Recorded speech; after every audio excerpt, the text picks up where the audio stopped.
You know what time it is? Pyro Radio, Monday evening 5 till 7. Me, Jay Fresh, live in the place with very much a Grime original, hence that track. Come on. Come on, Sharky Major in the place. Welcome, brother. What are you saying, man, bro? I'm good, man. I know you've been grafting out there today. It's a busy day, but you're still working hard, still repping the brand. I've got to hit studio after this as well. Wow. You get me? I ain't going to bed till about 2, 3 in the morning. Sleep is the cousin of death. Boy.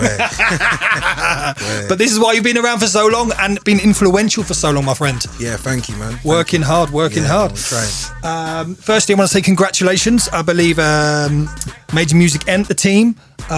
First million collective streams. Yeah, man. So hopefully first of many more to come. Yes, multiple millions. Obviously, you know, the team, they're all working hard. Old Tat, Tommy B, Talifa, K9, Bigger Man, myself.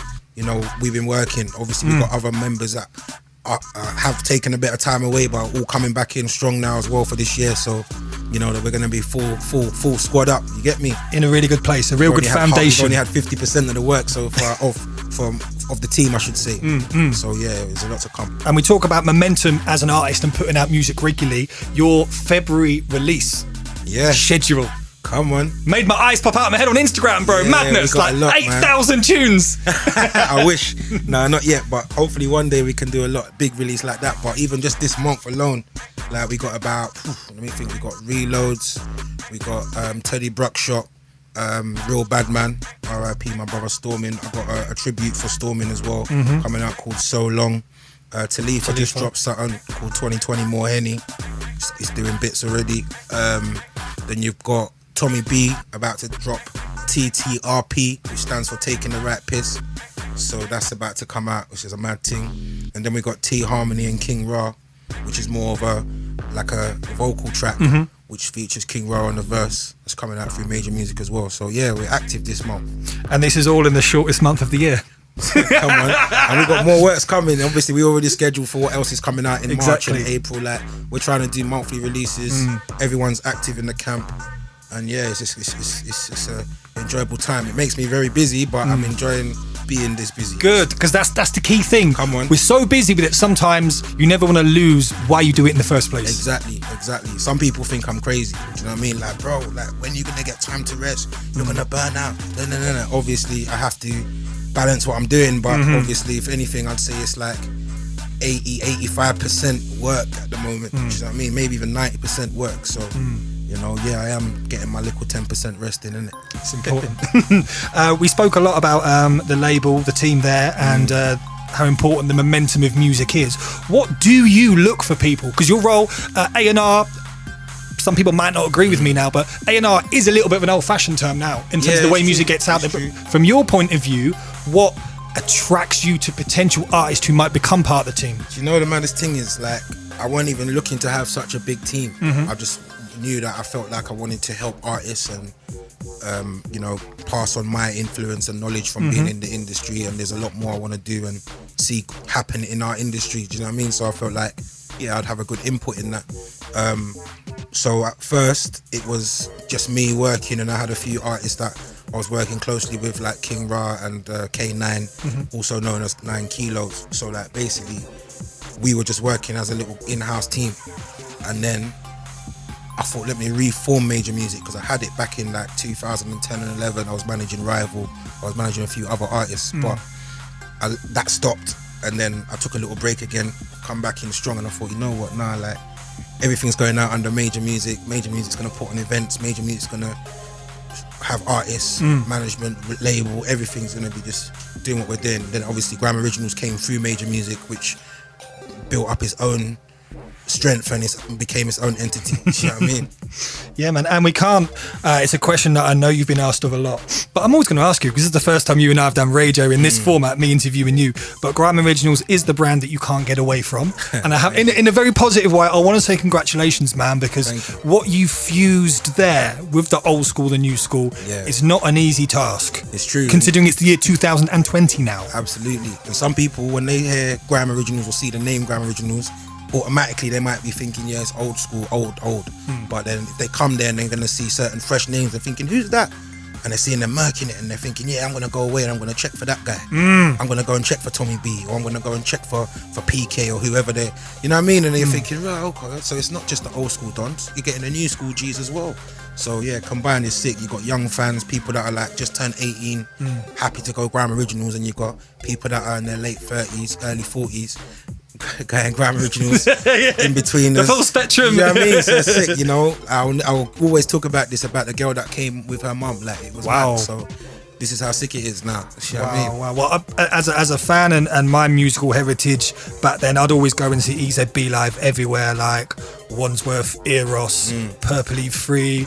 I used to go Sidewinder Sanctuary, all that era. Yeah. So for you to program it, so it's not just old heads going like, yeah, but I want it to be like Sidewinder 2002. Great times, different era, different everything. It's important when it comes to programming the event is to have the right range of DJs, switch the genres around. Something that you've never been shy of doing. I remember the Fabric event that I went to as a fan, and I'll always go and pay my ticket and send it back and see what happens. Pay a ticket, did you hear that? We know what you mean. And then in between, kind of what I call like the main shellers sets with the key DJs and MCs. There was like a DJ playing some drill or some hip hop or some rap just to break it up, keep the younger fans interested, but also keep the flow going. So I know you must put a lot of effort into that. Yeah, man, it takes a lot of planning, preparation, a lot of headache. Do you know what I mean? Angry people weren't on at this time. Yeah, bro, I'm at the door. Let me in, bro. Where's the drinks? Yeah, it's difficult, but we make it happen, innit? And I thank a lot of the artists that have been involved, because, you know, they could be a lot more difficult. Do you know what I mean? But they see the stress and pressure man's under, innit? You see me at Grime Originals rave, I don't look happy, innit? But I'm happy inside. I woke up. You know what I mean? Right, bro, safe. Yeah, that's it. That's the best you might get. Even when I'm playing for you, I'm like, all right, bro, safe. Yeah, safe. You know what I mean? Get a quick spud and I'm gone again. Car, it is tough, man. But, you know, like I said, I thank and I respect everyone that's involved, from the fans to the artists, the DJs, even the staff, like everyone that's just working hard to make sure the night is effective. You know what I mean? And that's what perhaps sometimes people don't see, the amount of hard work and the decisions and the time and energy. People perhaps just see the night. So absolutely. I always, and it's not just me being the DJ who's always nice to promoters, because some promoters I don't like, but I'll always throw the respect out there, people who are doing the most and something they're passionate in. Do you know what I mean? Let's move on to some new music. We worked on a track very recently which came out a week or so ago. We're going to play it in a minute. There's an interesting story behind the tune and your kind of lyrical content and story within that track. Okay. There is indeed. Do you want me to talk about it now? I'd love it if you would. Okay. I thought you were saying you're going to come to that in a sec. Okay, cool. Sorry, my bad. So yeah, the story behind it, obviously, it's quite simple. Like, I feel like grime is not just about reloads. So there's a lot of artists and MCs in the game that might think, yeah, I can get a reload, or I got a reload, so I'm the best. And I think you just need to really think strong about, are you just doing this for one reload, or how many reloads can you get? And on top of that, is it just about reloads, or can you write a song? Like, you see what I'm saying? So it's a big thing. Do you know what I mean? And obviously certain songs aren't about reloads, because it's more than just a hype thing sometimes. You know what I mean? So obviously I just put together this tune talking about how I feel about that matter. See, in the video here at Party, you'll be able to see Sharky's face. There's a little smirk going on there. Well, I'm not. You'll have to listen to the track. Do you know what I mean? So let's do that right now. If you could give us an intro of the tune right now, here, please, bro. Yeah. So Shark Major in the building, alongside my brother Jay Fresh. Yeah, I'm on the mic, spitting the bars. Jay Fresh on production with the bad boy banger. This one is Reloads, out right now. Go get that. Sharky Major Reloads, which is being added to radio playlists and Spotify and online digital playlists and all that stuff as we speak. So don't be late. Make sure you go and stream that right now. Yeah, man. Make sure you get that. And make sure you listen to it a few times and really listen to what he's saying as well. The conversation about reloads is something that can literally go on forever. Yeah, man. Don't get me wrong. There's nothing wrong with a reload. Like I say in the song, I've been getting reloads from way back, like from early. How many years, bro? Let the people know. Well, boy, what? I've been in the game from like 99, 2000. So really and truly, I can say I've been doing this for 20 years. And reloads really became effective proper, like maybe in the last 10 to 12 years, like where reloads really meant something. But I definitely was getting them from even before it meant something and when it meant something. You know what I want? We're talking decades of wheel and deals and of haul and pull-ups and all this stuff. Yeah, all of that. You know what I mean? No self-reloads as well. It's always when it means something. They're the valuable ones. Listen, man, things are crazy. How, the last time, well, in fact, the first time and only time we've been in a cinema together was we went to Genesis about a year or so ago to watch a very powerful documentary from around the spirit of a legend who will live forever and will always be around for us. You've got tunes coming out around that subject as well. Something still very close to your heart, something that will always be there and musically always be a source of energy and ideas for you. Absolutely, man.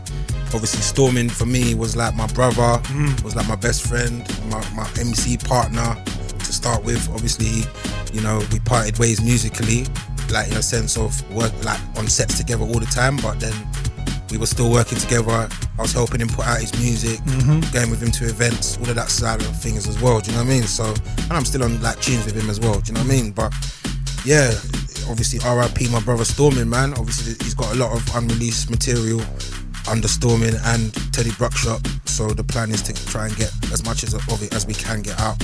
Obviously, you know, we gotta still make sure it sounds proper, so certain bits weren't finished, which is a shame, but we'll try and do our best to put out what we can. And is that also away from music, is that also a difficult balance to put up when you're putting out music from someone who's sadly no longer with us, making sure that family and everyone involved is happy with the situation and is fully behind it and supports? Man, obviously it's important. Like, for example, the track that I'm putting out, I actually let people hear the audio last year on the anniversary of his death, so some people might have heard it already. But it sounds a lot better now. It's been mixed and mastered properly, and now I had a lot of people saying, "Oh, I get that on Spotify or iTunes or whatever." So I thought it would be a good idea to put it out for him, and also on the date of his anniversary of his death. Do you know what I mean? So obviously Wednesday the 19th is when it goes live, and it's available, man. But yeah, it is a difficult balance because the last thing you want to do is upset any family or close friends or whatever, do you know what I mean? Because obviously, even though I'm a close friend and I'm like family as well, end of the day, you know, you want to make sure that if you can, everyone's okay with things, do you know what I mean? So that's the plan. Well, yeah, man, everything that I've seen you do around that, I've always thought is done with the most respect and the most love. So it's, you know, it's important that these words are passed on as well, man.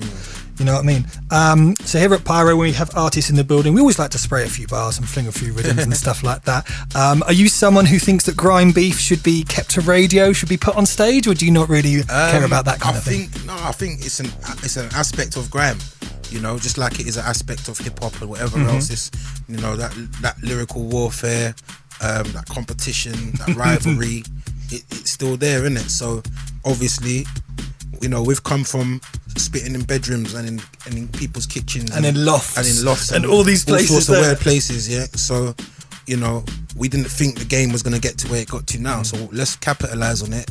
Let's run our business properly. Let's, you know, show people we're businessmen, as well as firing shots at everyone verbally. You know, let's make it beneficial. So some people have grasped that and understand how to turn that into money, and others obviously are just doing it because they don't care about the money, which is cool as well. But I don't mind it being on stage where people can really showcase the thing live for everyone. People come to see it, tickets, people get paid, all of that. Yeah, man, I think that's a good move. There's options out there. Yeah, man, you never know, you might catch a Grime Originals Clash version one day. You never know. You never know. Now that is actually breaking news when we talk about Sharky. He just doesn't say little things like that. Do you know what I mean? So right now here at Pyro Midday Fresh, Sharky Major in the place. We're going to run a few rhythms, spray a few bars and have a little bit of a vibe, yeah? Yeah, man, let's go, man, bro.